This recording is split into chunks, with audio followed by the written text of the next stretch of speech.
सन्माननीय व्यासपीठावर उपस्थित मान्यवर, आपल्या संस्थेचे अध्यक्ष श्री बाबू महाराज सर, पंडित मॅडम, संस्थेचे सर्व पदाधिकारी, जे तुमचे आणि माझे सर्वांचे शिक्षक आहेत, ते सर्व माझा शिक्षक वृंद, प्रिय विद्यार्थी मित्रमैत्रिणी आणि ज्या पालकांच्यासाठी आणि ज्या विद्यार्थ्यांच्यासाठी ही आजची हा कार्यक्रम आयोजित केलेला आहे, ते सर्व पालक, सर्वांना माझा अतिशय मनपूर्वक नमन.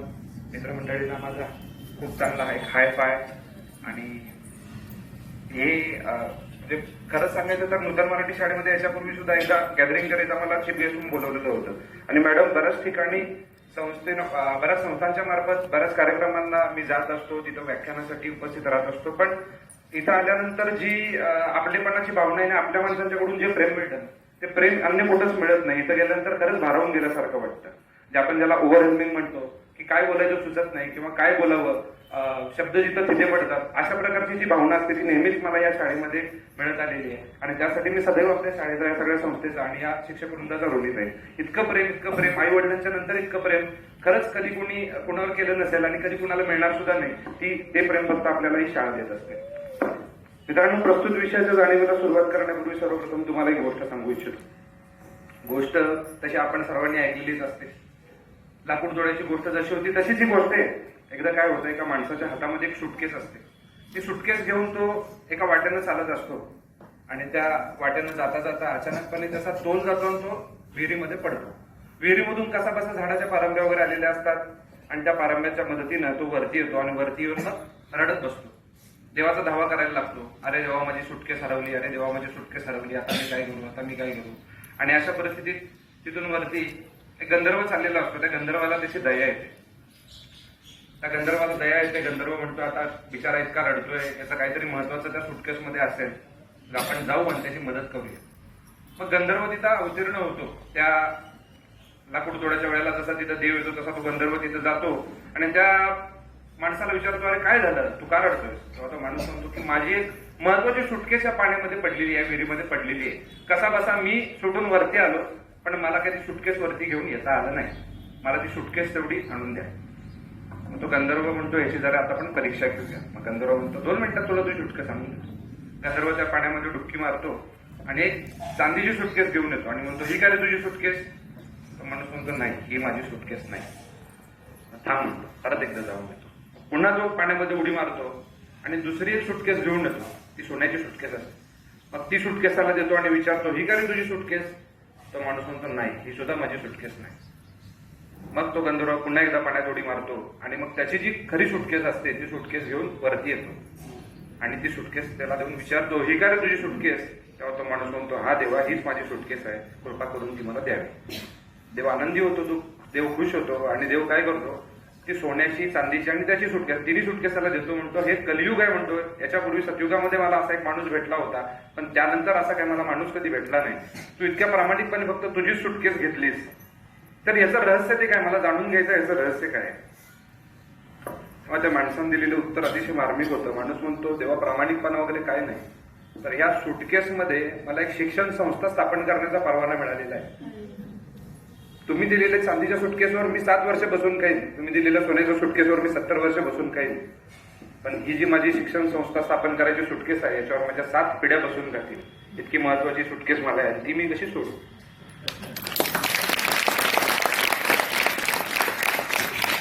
तर सांगण्याचा उद्देश असा की आजकालच्या शिक्षण संस्था, तुम्ही जर बाहेर गेलात, बाहेर शिकायला जेव्हा पडाल तुम्ही बाहेर, तेव्हा तुम्हाला लक्षात येईल की आजकालच्या शिक्षण संस्था या पूर्णपणे व्यावसायिक झालेल्या आहेत. आणि याच्यामध्ये आपली ही शिक्षण संस्था अतिशय वेगळ्या पद्धतीनं काम करत आपलं एक नावलौकिक टिकवून ठेवते.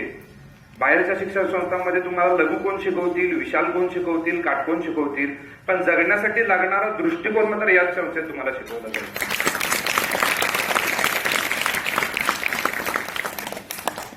मी मगाशी बघितलं, चहा पाण्यासाठी आतमध्ये गेलेलो होतो, पंडित मॅडम सुद्धा आतमध्ये होत्या आणि मॅडमनी जशी बाहेर एंट्री केली, सगळी इथली चुळबुळ एकदम शांत झाली.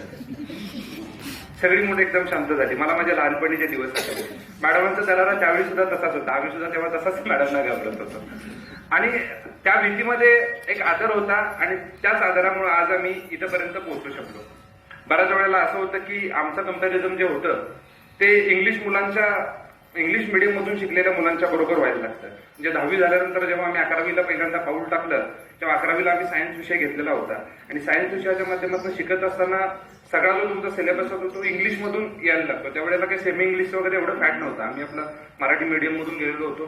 पहिले 2-3 महिने जे काही चाललेलं होतं ते सगळं विमान डोक्यावरून जात होतं. आम्हाला काहीच कळत नव्हतं आणि मग अशा परिस्थितीमध्ये आम्ही विचार केला की आता कसं करायचं. अरे आपल्याला इंग्लिश काहीच समजत नाही आणि सगळा सिलेबस इंग्लिशमध्ये. पहिली 2-3 महिने तशीच गेली आणि विषय सगळे एकदम वाच. केमिस्ट्री आहे, फिजिक्स आहे, तुमचा मॅथ्स आहे आणि अशा परिस्थितीत आपल्याला इंग्लिशच मुळात जमत नाहीये.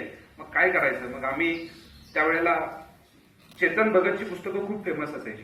1-800 कॉल सेंटर असू दे, 5 समून असू दे किंवा बाकीची त्याची 2 स्टेट्स वगैरे असू दे, ही पुस्तकं तेव्हा नवीन नवीन आलेली होती. मग मला आमच्या एका सिनियरनी सल्ला दिला की तू काय कर, आपल्या इथं लायब्ररी, आम्ही राजाराम कॉलेजला होतो, लायब्ररी खूप छान आहे, खूप मोठी लायब्ररी आहे तिथली, तर त्या लायब्ररीत जा आणि ही जी पुस्तकं आहेत ना ही पुस्तकं घे आणि ती पुस्तकं तू वाचायला सुरू कर. मग ती इंग्लिशमधली पुस्तकं आम्ही घेतली. इंग्लिशमधली पुस्तकं आम्ही हळूहळू वाचायला सुरू केली. मग जसं आम्हाला समजेल जसं आम्हाला समजेल. एक डिक्शनरी आमच्याबरोबर असायची, नवनीची तेव्हा छोटीशी एक डिक्शनरी असायची, ती आम्ही बाजूला घेऊन बसायचो आणि ती पुस्तकांच्या मध्ये जे आपल्याला शब्द कळत नाहीत ते शब्द आम्ही एका डिरेक्टरीवर आमच्या लिहून घ्यायचो. जशी टेलिफोनची डिरेक्टरी असते A to Z पर्यंत, तशी एक डिरेक्टरी रिकामी मिळते. आजकाल मिळते की माहित नाही पण त्यावेळेला मिळायची. आणि आम्ही मग आमचा वेगळा एक शब्दकोश तयार केला ज्याच्यामध्ये आम्हाला ज्या शब्दांचे अर्थ कळत नव्हते शब्दांचे अर्थ आम्ही लिहून घेतले आणि त्याच्यामध्ये मग जवळपास बऱ्यापैकी आम्हाला सगळे शब्द कळायला लागले, तुमचे वाक्यरचना कळायला लागल्या किंवा अजून इंग्लिश कशा पद्धतीनं चालत असतं, कशा पद्धतीने वळतं, ह्या सगळ्या गोष्टी कळायला लागल्या. आणि इंग्लिश मग जसं तुम्ही वाचत जाल, 1-1 पान, 2 पान, 3 पान, 1 प्रकरण, 2 प्रकरण, 3 प्रकरण, 1 पुस्तक, 2 पुस्तक, 3 पुस्तक, आणि मग इंग्लिश इतकं पश्चिमी पडत गेलं की काही दिवसानंतर मुलं म्हणायला लागली, अरे बाबा तुम्ही इंग्लिश मिडियम मधून आलात का. हे आम्हाला करणं आज गरजेचं आहे. आज आम्हाला मुलांना हे शिकवणं गरजेचं आहे की आपण मराठी मिडियमचे आहोत म्हणून तो न्यूनगंड बाळगून उपयोग नाही. तर आपल्याला इंग्लिश मिडियमच्या बरोबरीचं आपल्याला इंग्लिश आपलं तयार केलं पाहिजे. मला आठवतंय की सुरुवातीला इंग्लिश हा विषय कधी आपल्या मराठी मिडियमच्या सिलेबसमध्ये नव्हता, पण साधारण 2000 सालानंतर वगैरे इंग्लिश आपल्याला इंट्रोड्यूस झालं. मराठी मिडियमच्या मुलांसाठी इंग्लिशचे आपल्याला विषय प्राथमिक अभ्यासामध्ये ठेवला गेला. त्याच्या आधी 5वी नंतर वगैरे इंग्लिश हा विषय होता. तर आमच्या वेळेला तो 3री नंतर वगैरे विषय सुरू झालेला होता. आता मला वाटतं पहिलीपासून वगैरे इंग्लिश आहे. तर ह्या इंग्लिशचा आपण खूप मोठा भाऊ मनामध्ये बाळगून असतो की इंग्लिश आहे, इंग्लिश कसं करायचं. तर इंग्लिशला आपल्याला इंग्लिशमधूनच टॅकल करावं लागेल. मराठी मिडियमच्या मुलांचं चुकतं कुठं, तर आम्ही विचार मराठीमध्ये करतो आणि मग ते इंग्रजीमध्ये उतरवायला सुरू करतो. मग ह्या गोष्टी कधीच शक्य होत नाहीत. प्रत्येक वेळेला तुम्हाला ते ट्रान्सलेट करावं लागतं, त्यानंतर लिहावं लागतं, ट्रान्सलेट करावं लागतं, त्यानंतर लिहावं लागतं. आम्हाला आपले विचार हे इंग्लिशमध्ये करावे लागतील. त्यावेळेला आम्हाला इंग्लिशमध्ये लिहिता येईल, त्यावेळेला आम्ही इंग्लिश मिडियमच्या मुलांच्या बरोबर कॉम्पिट करू शकतो. तर ही सर्वात महत्वाची गोष्ट तुम्हाला मला सांगावीशी वाटते. दुसरी महत्वाची गोष्ट अशी की इंग्लिश मिडियमची मुलं खूप पुढे जातात, खूप काहीतरी करतात आणि मग त्यांना चांगल्या मोठ्या पोस्ट मिळतात. असा एक गैरसमज आमच्या वेळेला म्हणजे आम्हाला सांगून ठेवलेलं होतं की तुम्हाला जर कॉम्पिटेटिव्ह एक्झामची तयारी करायची असेल तर you should be from English medium, you should have skilful in English medium, skilful in English, तुम्हाला त्या लिटरेचर मधलं वगैरे माहिती पाहिजे, तुम्हाला ग्रामरची वगैरे खूप चांगली माहिती पाहिजे. तर मला असं वाटतं की इंग्लिश मिडियमच्या मुलांच्या पेक्षा आपल्या मुलांचं ग्रामर हे खूप चांगलं असतं. कारण आपण भीतीपोटी का असेल आपण ग्रामरची खूप जास्त तयारी करत असतो. आणि मग जेव्हा कॉम्पिटेटिव्ह एक्झामची तयारी करायला आपण बाहेर पडतो त्यावेळेला साधारण 40 मार्कासाठी वगैरे इंग्लिश विषय असतो आणि त्याच्यामधला बराचसा टॉपिक आपण वारंवार रटलेला असतो. टुबीची रूप असू दे, काळ असू दे किंवा अन्य कुठल्याही गोष्टी असू देत, फ्रेजेस वगैरे असू देत, हे सगळं आपल्याला प्राथमिक शिक्षणच आपल्याला शाळेमध्ये दिलं गेलेलं असतं. स्पर्धा परीक्षांची तयारी आपल्या शाळेमध्येच केलेली असते. पण त्यावेळेला इंग्लिश मिडियमच्या मुलांनी इंग्लिश हा विषय खूप लाईटली घेतलेला असतो. आणि दुसरी महत्वाची गोष्ट म्हणजे जेव्हा तुम्ही बाहेरच्या परीक्षांची तयारी करत असतात, म्हणजे मोठ्या परीक्षांची तयारी करत असतात, तेव्हा इंग्लिश हा 40 मार्काला विषय असतो आणि 60 मार्काला मराठी विषय असतो. आणि मराठी आपली मातृभाषा आहे, त्याचबरोबर आपलं शिक्षण मराठी भाषेमध्ये झालेलं आहे. त्यामुळे मराठीवर आपलं जे प्रभुत्व असतं किंवा मराठीमध्ये जो आपल्याला स्कोर येत असतो तो आपल्याला मेरिटमध्ये खूप कुठेतरी वरती घेऊन जात असतो. आणि माझ्या वेळेला सुद्धा तेच झालेलं होतं. 40 मार्कांच्या मध्ये 20-25 मार्क जरी तुम्हाला इंग्लिशला भेटून गेले आणि 60 मध्ये 50 मार्क जरी भेटून गेले तर 70 म्हणजे अबाव तुमचा ऍव्हरेज स्कोर जातो आणि तोच तुमच्या सिलेक्शन प्रोसिजरमध्ये एक माइलस्टोन होऊन जातो. तुम्हाला बाकीच्या कुठल्याही सब्जेक्टची पुश करण्याची गरज नसते. तर हे जे मराठी आणि इंग्लिश सब्जेक्ट आहे त्याच्यावर आपल्याला खूप जास्त फोकस करावा लागतो आणि याच्याच माध्यमातून आपल्याला चांगल्या रँक्स मिळवायला उपयोग होत जातो, त्यामधून चांगल्या पोस्ट आपल्याला भेटत असतात. दुसरी गोष्ट तुम्हाला इथं सांगावीशी वाटते की मोबाईलचं फॅट आजकाल खूप वाढतंय. मोबाईलमुळे आपल्यावर सतत एका वेगळ्या वेगळ्या गोष्टीचा अतिक्रमण होत गेलेलं आहे. मला मोबाईलचा आपण कसा वापर करायचा हा शेवटी ज्याचा त्याचा वैयक्तिक प्रश्न आहे. पण तुम्ही जर सायन्स चॅनल्स वगैरे फॉलो केले तर त्याच युट्यूबवर, ज्या युट्यूबवर आपण कार्यक्रम बघतो, म्हणजे कार्टून्स वगैरे बघतो किंवा मुलं जे टाइमपास करत असतात त्याच्यावर आपल्याला सायन्सचे प्रोग्राम्स वगैरे बघायला मिळतील. आणि त्याच्या माध्यमातून खूप चांगल्या पद्धतीनं तुम्हाला सायन्सच्या कॉन्सेप्ट क्लिअर केल्या जातात. भाषिक विविध कौशल्य तुम्हाला त्याच युट्यूब चॅनलच्या माध्यमातून क्लिअर केलेली जातात. पण आपण त्या चॅनल्सना कधी सबस्क्राईब करायला जात नाही किंवा आपण त्या मुलांना सुद्धा ते कधी लावून द्यायला लागत नाही. आजकाल मोबाईल तर सोडाच, पण आपले टीव्ही सुद्धा स्मार्ट झालेले आहेत. आपण टीव्हीवर सुद्धा ते चॅनल लावू शकतो किंवा त्या व्हिडिओज आपण प्ले करू शकतो. पण हे प्ले करण्याची आपण धजवत नाही किंवा मुलं धजवत नाहीत. जनरल नॉलेज खूप चांगलं असायला पाहिजे. आमच्या मुलांचं जनरल नॉलेज चेक करूया, बघूया कसं आहे. मुलांना मागच्या महिन्यामध्ये शाहरुख खानचा एक चांगला पिक्चर आलेला होता, खूप प्रसिद्ध झाला होता. त्याचं नाव काय रे माहितीये का तुम्हाला? हा काय रे? भरपूर फेमस होता, ख्रिसमसच्या आधी रिलीज झालेला होता. हा सांग सांग. मागच्या महिन्यात झालेला जवान नाही, मागच्या महिन्यात झालेला.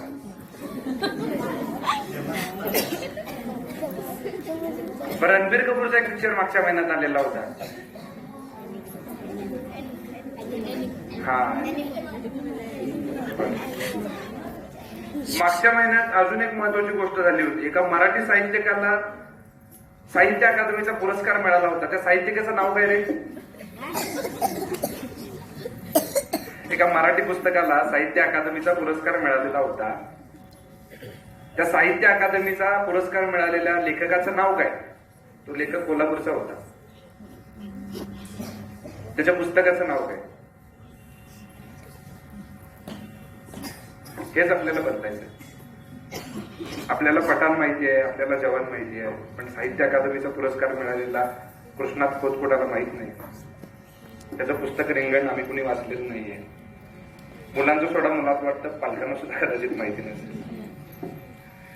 तर या गोष्टी आपल्याला बदलायच्या. जेव्हा आपण असं मुलांच्याकडून अपेक्षित धरतो की या गोष्टी त्यांना माहिती असायला पाहिजे, त्या गोष्टी सुरुवातीला आपल्याला सुद्धा माहिती करून घ्याव्या लागतील. कारण जर विहिरीतच असणार नाही तर भांड्यात कुठून येणार. तर आपल्याला विहिरींची सुद्धा गाळ उचलून घेतला पाहिजे, विहिरींनी सुद्धा या गोष्टींची मशागत केली पाहिजे. तुम्ही जे मुलांना देत राहाल त्याच गोष्टी मुलं पुढे सांगत राहतील, पुढे त्यांच्या पुढे त्या गोष्टी ट्रान्सफर करत राहील. मुलांना खूप छान गोष्ट आहे, पालकांच्यासाठी सुद्धा अतिशय प्रभावात्मक गोष्ट आहे. एकदा काय होतं, एक बदक, एक शहामृग आणि एक मोर, तिघ जण एकमेकांना भेटतात आणि तिघ जण एकमेकांना भेटून मग ते असं ठरवतात की आपण एक कॉम्पिटिशन करूया आणि आपल्या तिघांच्या मध्ये बेस्ट कोण आहे ते आपण बघायचं. तिन्ही बक्षीस आहेत पण तिघांच्यापैकी बेस्ट कोण आहे हे आम्हाला बघायचंय. ते म्हणतात ठीक आहे आपण कॉम्पिटिशन घेऊया, पण त्याला एक कोणतरी जज पाहिजे. मग आपण काय करू, एका गाढवाकडे जाऊ आणि त्याला आपण जज बनवूया. ते गाढवाकडे जातात, त्याला जज बनवतो.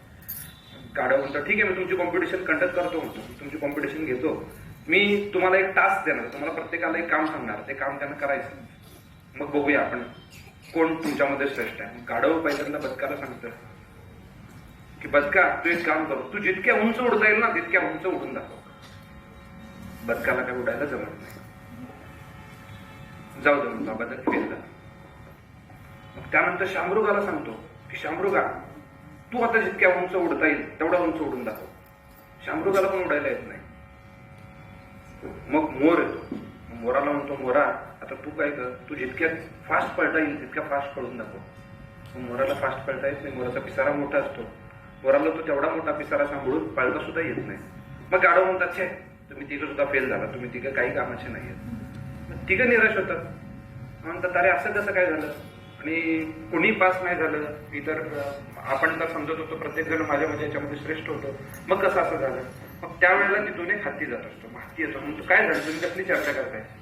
तर म्हणतात की असं असं झालं, आम्ही ठरवलं की बघू आमच्या तिघांच्या मध्ये बेस्ट कोण आहे. आम्ही गाढवाकडे गेलो, गाढवाने सांगितलं आम्हाला अशा कॉम्पिटिशन करा म्हणून आणि ठरवू त्याच्यामध्ये बेस्ट कोण आहे. हत्ती म्हणतो अरे मूर्खांनो तुम्ही त्या जजकडे गेला, तो जज चुकीचा होता. त्यानं बदकाला पोहायला सांगायला पाहिजे होतं, मोराला उडायला सांगायला पाहिजे होतं, नाचायला सांगायला पाहिजे होतं आणि शामृगाला धावायला सांगितलं पाहिजे होतं. तर तुम्हाला कळालं असतं की तुमच्या याच्यामध्ये बेस्ट कोण आहे. तुम्हाला तुमचं जे बेस्ट आहे ते करायला सांगायला पाहिजे होतं. आणि आज मला वाटतं मुलांच्या बाबतीत सुद्धा हेच व्हायला पाहिजे. मुलांचे कलागुण काय ते आपण ओळखले पाहिजेत. पालक म्हणून ते काम आहे. जपानमध्ये तुम्ही जाल तर 3 वर्षाचा असतानाच त्यांच्या पुढे अशी खेळणी टाकून दिली जातात आणि त्याच्यामध्ये मग ते 3 वर्षाचं बाळ त्याच्याकडे जातं आणि ज्या खेळण्यांना उचलतं त्या खेळण्याचा अनुषंगानं त्याला पुढचं त्याचं शिक्षण दिलं जातं. कोणाला आर्किटेक्टच्या विषयात त्या साईडला शिकवलं जातं, कुणाला मोठं होऊन मग त्याच बाजूला आर्किटेक्टच्या बाजूला मॅथ्स वगैरे लागतील किंवा सायन्स वगैरे लागेल त्या बाजूचं शिक्षण दिलं जातं. कोण जर कला क्षेत्रामध्ये आसक्त असेल तर त्याला कला क्षेत्राचं शिक्षण दिलं जातं. त्यामुळे जपान बघा, जपाननं मला वाटतं 1950 मध्ये बुलेट ट्रेन चालू केलेली होती आणि आम्ही 2025 मध्ये बुलेट ट्रेन चालू करण्याची स्वप्न पाहतो. या गोष्टीमुळे इतर जे पाश्चात्य देश आहेत ते पाश्चात्य देश आम्हाला भारताच्या पेक्षा पुढे जाताना बघायला मिळाले. खरं सांगतो म्हणजे याच शाळेमध्ये आम्हाला साइन, कॉस, सेक, कोसेक, टॅन वगैरे शिकवलं गेलं, पण याचा आयुष्यामध्ये कुठंच उपयोग झाल्याचा आम्हाला बघायला मिळत नाही. मग आमचं शिक्षण क्षेत्र किंवा आमचे शिक्षण तज्ञ करतात काय असा सुद्धा प्रश्न तर मला कधी कधी पडत असतो. अनुभव हा खूप मोठा गुरु आहे आणि अनुभव आम्हाला बाहेर जेव्हा समाजामध्ये जातो तेव्हाच आम्हाला बघायला मिळतात. बऱ्याच वेळा शिक्षण तज्ञांच्या बाबतीत एक खूप चांगली गोष्ट सुद्धा सांगितली जाते.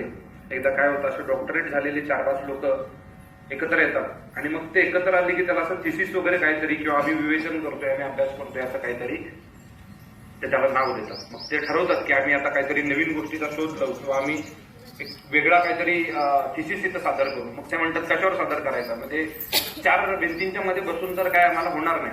मग म्हणतात चला आपण बाहेर पडूया. बाहेर पडून जे आम्हाला काय दिसेल त्याच्यावर आम्ही एखादा थिसिस सादर करू असं ठरवून ते बाहेर जातात. मग बाहेर गेल्यानंतर त्यांना काय दिसतं तर एक बैल असतो, त्याला खड्याला जुंपलेला असतं आणि वाटेत असं धान्य टाकलेलं असतं. त्या धान्यावरून तो बैल चालत असतो आणि मग तो बैल चालत असतो. ते बैल चालता चालता त्यातनं ते धान्य वगैरे वेगळं होत असतं आणि इथं शेतकरी येतो. शेतकरी थोडा लांब अंतरावर त्याचं काम वगैरे करत असतो, खुरपणी वगैरे जे काय असेल ते काम वगैरे करत असतो. मग ते विचार करतात की बैल तर इथं नाहीये, म्हणजे शेतकरी तर इथं नाहीये आणि बैल तो एकदा खायला जो जुंपलाय तो आपला आपला गोल फिरतोय, असं कसं शक्य आहे. तो त्याच्याकडे जातात, सगळे मिळून त्याच्याकडे जातात आणि म्हणतात अरे दादा हे असं कसं काय. आम्ही याच्यावर इतका विचार केला की हा बैल जो आहे तो बैल तू नसताना सुद्धा चालतोय आणि तुझं काम पण होत राहतंय, त्या बैलाचं काम पण बैल करत राहतोय. मग हे असं कसं काय होतं. तो म्हणतो की काय नाही, बैलाला मी एकदा धक्का देतो, मग बैलाला एकदा स्टार्ट मिळालं की तो गोल गोल फिरत राहतो आणि त्याच्या ते खायातनं धान्य वेगळं होत राहतं. तोपर्यंत माझं दुसरं काम होतं. मग मी झालो की परत ते धान्य वेगळं करतो, दुसरं त्याच्यामध्ये धान्य टाकतो आणि त्याचं काम चालू राहतं. ते म्हणतात हा, हे म्हणतात काम झालं. म्हणतात हे अतिशय सुंदर आहे ना, आम्हाला गोष्ट एक समजून सांगितली. मग परत ती लोक जातात आपल्या अभ्यासिकेतून वाचत बसलेले असतात. मग त्याच्यात एकाला आठवतं की अरे हा माणूस तर तिकडं काम करत असतो, मग अशा वेळेस जर बैल थांबूनच राहिला आणि त्यानं काही कामच नाही केलं तर ह्या माणसाला कळणार कसं, या शेतकऱ्याला कळणार कसं. मग सगळे विचार करायला लागतात. अरे होय बरोबर आहे, हा जर बैल थांबला आणि त्यानं खड्यावरनं चालायचं बंद केलं तर त्याचंही काम होणार नाही आणि ते धान्य पण वेगळं होणार नाही. म्हणतात तर याचं सोल्युशन कसं काढायचं, मग याचं उत्तर कुणाकडे शोधायचं. मध्ये परत जातात, परत त्या शेतकऱ्याला जातात आणि शेतकऱ्याला विचारतात की अरे असं असं जर झालं की बैल थांबला मध्येच आणि बैल फिरायचा बंद झाला, तुझं कामच नाही झालं तर मग कसं करशील. शेतकरी म्हणतो की बैल फिरायचा बंद झाला तर कळायला मी त्याच्या गळ्यामध्ये घंटी बांधलेली आहे. ती घंटी जेव्हा वाजायची बंद होईल तेव्हा मला कळतं की तो बैल थांबलेला आहे. मी परत येतो, त्याला धक्का देतो, मग परत तो चालायला लागतो आणि मी माझं काम करायला लागतो. मग म्हणतात हे सोल्युशन चांगलं आहे. म्हणतात आम्ही याच्यावर आता थिसिस सादर करतो, आम्ही याच्यावर डॉक्टरेट मिळवतो. मग ते परत जातात, मग परत ते विचारवंतन त्याच्यावर करायला लागतात, परत त्यांचा थिसिस वगैरे चालू व्हायला लागतो. मग त्याच्यामध्ये परत एकाला शंका येते की अरे जर असं झालं की बैल फिरलाच नाही, फक्त जागेवर थांबून मान हलवायला लागला तर शेतकऱ्याला काय वाटणार की हा फिरतोय, घंटी वाजते म्हणजे हा फिरतोय आणि काम तर होतच नाहीये. मग म्हणतात हा एक मुद्दा आहे. म्हणतात मी ह्याचं पण आपण सोल्युशन घ्यायला परत शेतकऱ्याकडे जाऊया. ते सगळे मिळतात आणि परत शेतकऱ्याकडे जातात. शेतकऱ्याला म्हणतात तू त्याच्या गळ्यामध्ये घंटी बांधलीस ठीक आहे, तू फिरतोय तर ठीक आहे, पण जर समजा बैल जागेवर थांबला आणि त्यांना फक्त मानच हलवली तर करशील काय, तुझं काम पण होणार नाही, धान्य पण वेगळं होणार नाही. तो शेतकरी म्हणतो की मित्रांनो बैल एका जागेवर थांबून मान कधीच हलवणार नाही, कारण त्यांना अजून डॉक्टरेट केलेलं नाही.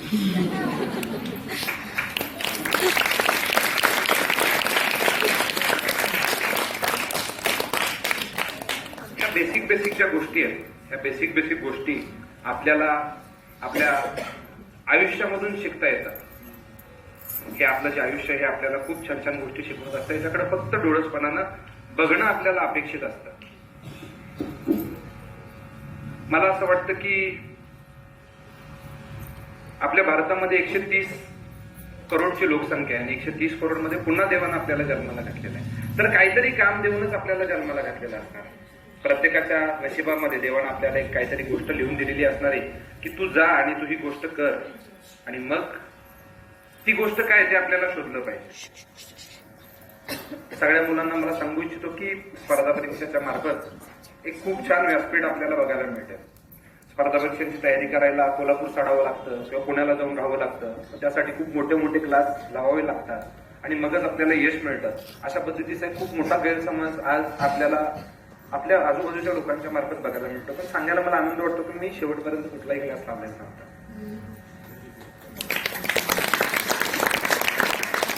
आणि तुम्हाला मुलांना सांगायला आवडेल मला की मी आपल्या मराठी माध्यमाची 5वी, 6वी, 7वी, 8वी, 9वी, 10वी, 11वी, 12वी 6 विषयांची पुस्तकं घेऊन अभ्यास केलेला आहे. म्हणजे इतकी मोठी परीक्षा, त्याचा पुस्तके केवढी मोठी असतील असा तुम्ही विचार करत असाल तर असं नाही मित्रांनो. 5वीची पुस्तकं, 6वीची पुस्तकं, 7वीची पुस्तकं हीच मी अभ्यासाला रेफर केलेली होती. आणि त्याच्यातले प्रश्न पडत असतात जे तुम्ही जर 8वीचा तुम्ही 2016चा PSIचा पेपर काढाल तर त्याच्यामध्ये विचारलं होतं की ताजमहालसाठी जो वापरलेला मार्बल होता तो मार्बल कुठल्या शहरातून आलेलं होतं. त्याचं उत्तर आहे मकराना. ते तुम्हाला इयत्ता 8वीचं पुस्तक तुम्ही पुढच्या वर्षी 7वीला पुढच्या वर्षी जेव्हा 8वीला जाल तेव्हा हे तुम्हाला त्या 8वीच्या पुस्तकामध्ये उत्तर सापडेल. 10 रुपयाचं जे नाणं बनवलं होतं त्या नाण्याचं वजन किती आहे ते विचारलं होतं. त्याचं सुद्धा उत्तर तुम्हाला 9वीचा जो पहिला अर्थव्यवस्थेचा टॉपिक येईल त्याच्यामध्ये 10 रुपयाच्या नवीन नाण्याचं वजन किती आहे ते तुम्हाला त्या प्रश्नाचं उत्तर तिथं तुम्हाला शोध म्हणजे बघायला मिळेल. तुम्ही जेव्हा 11वी 12वी कराल, कॉलेज कराल आणि त्यानंतर स्पर्धा परीक्षेचा अभ्यासाला लागाल तेव्हा तुम्हाला हाच सिलेबस आहे, हेच विषय आहेत, हेच तुम्हाला अभ्यास करायचा आहे. मग तेव्हा अभ्यास करण्यापेक्षा आत्ताच अभ्यास करा ना. आत्ताच्या गोष्टी पूर्ण परफेक्ट तयार करून ठेवा. तुम्ही कधी जर माझ्या घरी याल तर माझ्या वेळेला जी शाळेला पुस्तकं होती ती सुद्धा पुस्तकं मी अजून ठेवलेली आहेत. का तर एखादा प्रश्न मला त्याच्यातून मिळून जाईल, एखाद्या प्रश्नाचं उत्तर मला त्याच्यामधून मिळून जाईल, एखादी कॉन्सेप्ट त्याच्यामधून क्लिअर होईल. आणि सायन्सची असू देत, भूगोलाची असू देत, म्हणजे भूगोल कधी बदलणार नाहीये. भारतात राज्य वगैरे वाढतील, तालुक्यांचे जिल्हे वाढतील, कमी होतील आणि काही गोष्टी होतील, पण जो आपला भूगोल आहे तो कधी बदलणार नाही. जो आपला इतिहास आहे तो कधी बदलणार नाही. ह्या ज्या गोष्टी आहेत ह्या गोष्टी तुम्ही खूप परफेक्ट करून घेतल्या पाहिजेत. मी जेव्हा तयारी करत होतो तेव्हा तयारी करत असताना मॅडमने मगाशी सांगितलं त्या पद्धतीनं बँकिंगची सुद्धा तयारी मी केलेली होती आणि MPSCची सुद्धा तयारी केलेली होती. वस्तुतः तुम्ही जर बघायला जाल तेव्हा स्पर्धा परीक्षांमध्ये तयारी करणारी 2 स्ट्रीम असतात. एक जे असतात ते SSC आणि बँकिंग अशा पद्धतीच्या ज्या सेंट्रल गव्हर्नमेंटच्या मार्फत रिक्रुटमेंट केल्या जातात, सेंट्रल गव्हर्नमेंटच्या मार्फत ज्या पदं भरली जातात त्या पदांची तयारी करणारी मुलं असतात. आणि ती फक्त त्याच पदांची तयारी करत असतात. ती MPSCच्या नादाला लागत नाही. त्यांनी MPSCची तयारी करणारी मुलं जी असतात ती फक्त MPSCची तयारी करणारी मुलं असतात. ती SSC किंवा बँकिंगची तयारी करत नाहीत. त्याचं सगळ्यात महत्वाचं कारण म्हणजे बँकिंगची परीक्षा किंवा SSCची परीक्षा जी होती ती मराठीमध्ये होत नाही, ती इंग्रजीमध्ये होते आणि हिंदीमध्ये होते. आणि आपल्याला हिंदी जर तसं फारसा आपला काही संबंध येतच नाही. इंग्लिशचं खूप मोठं वावड आहे. आणि त्याच्यामुळे होतं असं की तुम्ही जेव्हा रेल्वेमध्ये जाता किंवा स्टेट सेंट्रल गव्हर्नमेंटच्या कुठल्या ऑफिसमध्ये जाता तेव्हा तिथं तुम्हाला श्रीवास्तव, शर्मा, वर्मा, शुक्ला भेटतात पण पाटील भेटत नाही, जाधव भेटत नाही. कारण आमची मुलं तयारीच करत नाही. ही गोष्ट आपल्याला बदलली पाहिजे. मी तयारी करताना काय केलेलं होतं तर दोन्ही परीक्षांच्या मध्ये जे कॉमन विषय आहेत त्या कॉमन विषयांचा सुरुवातीला अभ्यास करून घेतला. म्हणजे मराठी तो आपल्याला राज्यसेवेमध्ये लागेल, मराठीचा अभ्यास आपण बाजूला ठेवू. जेव्हा राज्यसेवाची परीक्षा लागेल तेव्हा आपण मराठी करू. पण कॉमन विषय कुठले तर तुम्हाला बुद्धिमत्ता ही तिकडेही गेली पाहिजे, इकडेही गेली पाहिजे. इंग्लिशचं पुस्तक, इंग्लिशमध्ये बुद्धिमत्ताचे पुस्तक घ्या, हे RS अगरवाल, त्याच्यामध्ये मराठीत तुमची बुद्धिमत्तेची तयारी करायला चालू करा. मॅथ्स घ्या, मॅथ्स तुम्हाला त्याही परीक्षेत असणार, याही परीक्षेत असणार, तुम्हाला अभ्यास तेवढाच करायला लागणार आहे. मॅथ्सची तयारी पूर्ण करून ठेवा. इंग्लिश घ्या, रंजन मराठीचं पुस्तक घ्या, त्याच्यामध्ये तुम्ही इंग्लिशचा अभ्यास करायला सुरू करा. त्याच्या पलीकडे तुम्हाला कुठलाही प्रश्न जाणार नाही. मग ज्या वेळेला तुमचा मराठी सोडून इंग्लिश, मॅथ्स आणि बुद्धिमत्ता यासारखे मोठे मोठे विषयांची एकदा तयारी होऊन जाते त्यावेळेला तुम्हाला फक्त वरचा एक टॉपिंग तयारी करावी लागते. म्हणजे तुम्हाला राज्यसेवेमध्ये जर अभ्यास करायचा असेल तर फक्त मराठीची तयारी करावी लागते, इतिहास भूगोलाची तयारी करावी लागते. तुम्हाला जर बँकिंगची परीक्षा द्यायची असेल तर फक्त बँकिंगचा अभ्यास करावा लागतो. कारण तुमचं मॅथ्स तर झालेलं आहे, बुद्धिमत्ता तर झालेला आहे, इंग्लिश तर झालेला आहे, पण फक्त त्याच गोष्टींचा तुम्हाला अभ्यास करून परीक्षेला जावं लागतं आणि अशा वेळेला यश मिळतं.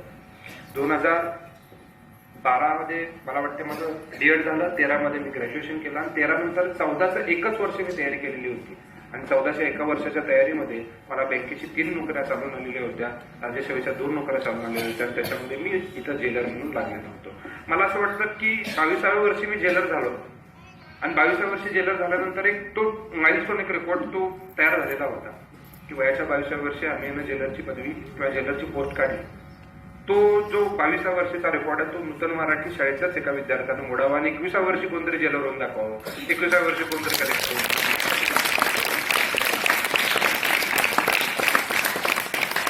बरं, त्यासाठी लागणारी सगळी मदत मीच करायला तयार आहे.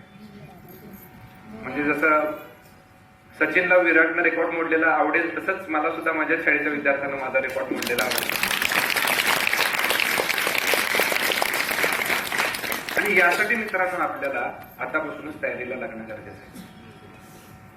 तर तुम्ही म्हणाल अरे त्यात परीक्षा खूप वर्षाचं आहे, तर खूप चांगलं एक उदाहरण आहे. कौस्तुभ औरंगाबादकर म्हणून एक मुलगा होता. तो मुलगा 10वी झाला, 10वीला अगदी बोर्डामध्ये आलेला होता. मला वाटतं 98% वगैरे काहीतरी त्याचा मार्क्स होते. साधारण एक 8-10 वर्षापूर्वीची वगैरे गोष्ट आहे, तेव्हा 100% मिळत नव्हती. तर 98% वगैरे त्याला मार्क मिळालेले होते आणि 98% मार्क मिळाल्यानंतर सगळी जसे मुलं जातात तसा तो सायन्सला गेला नाही.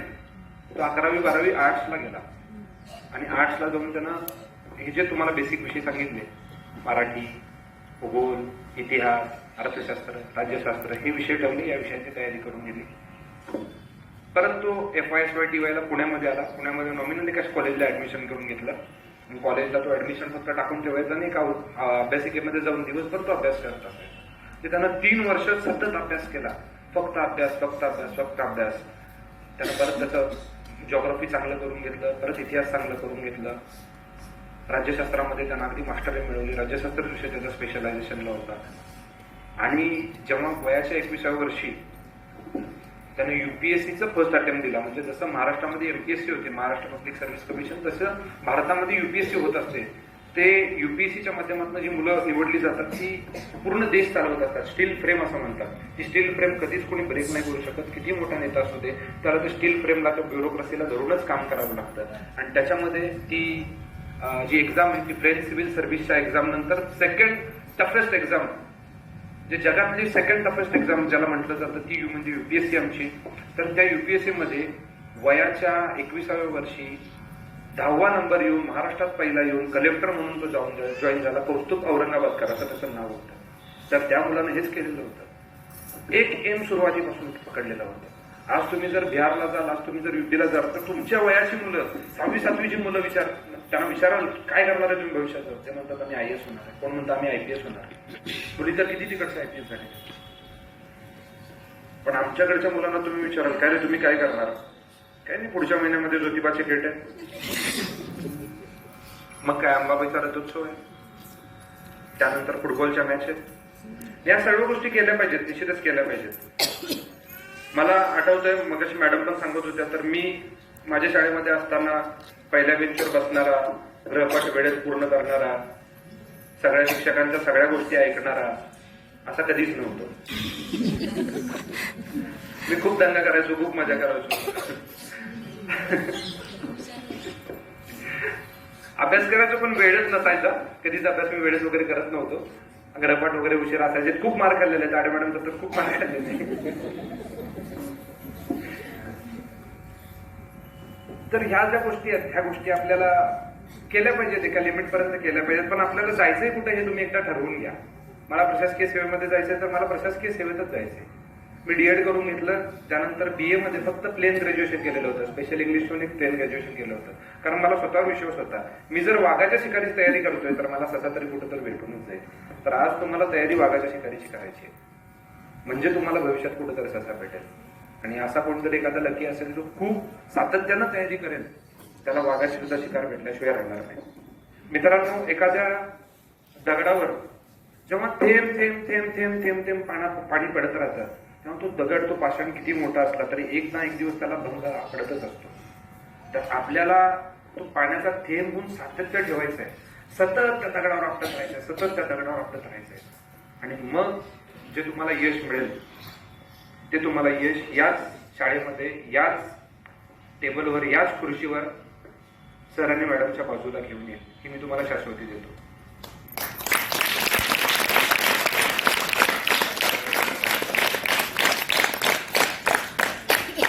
कवी दुष्यंत कुमार असं म्हणाले होते की कोण कहता है आसमान में सुराग नहीं होता, कौन कहता है आसमान में सुराग नहीं होता, कभी एक पत्थर तो तबीयत से उछाल के फेको.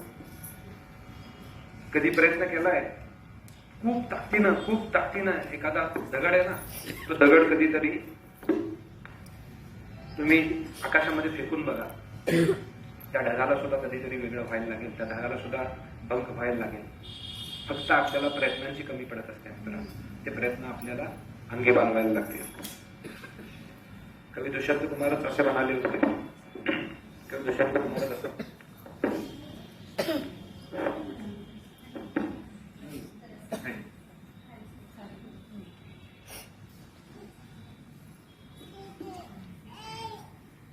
हॅलो हा कवी दुष्यंत कुमारच असं म्हणाले होते की प्रयत्नांची पराकाष्ठा करा, प्रयत्न करत राहा, सतत प्रयत्न करत राहा. ते प्रयत्नच तुम्हाला तुमच्या यशापर्यंत घेऊन जातील. आणि त्या प्रयत्नांच्या करिता जी होणारी ठिणगी आहे, ती ठिणगी होण्याचं काम मी इथं आज करण्यासाठी तुमच्या समोर उपस्थित राहिलेलो होतो. की कुठंतरी हे दादाकडे बघून कोण मुलं तयार होतील आणि भविष्यामध्ये कधीतरी प्रशासकीय सेवेमध्ये तुम्ही याल, मी सेवेमध्ये असू 8-10 वर्षानंतर, आणि तुम्हाला सल्यूट करण्याचा सुद्धा मला एक अभिमान वाटेल. तशा पद्धतीचं तुम्ही काम इथं करा, इतकेच तुम्हाला शुभेच्छा इथं देतो. आज या व्यासपीठावर मला बोलवलं आणि इथं बोलण्याची संधी दिली, त्या सर्व पालकांची मला संवाद साधण्याची संधी दिली.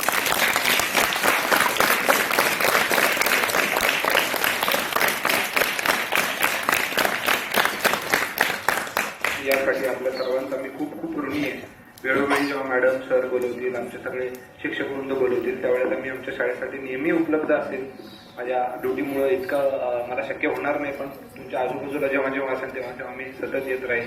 या सर्व छोट्या चिमुकल्या मित्रमंडळींच्यासाठी लागणाऱ्या कुठल्याही मदतीसाठी मी केव्हाही तयार असणार. तुम्ही फक्त एक आवाज देऊन बघा.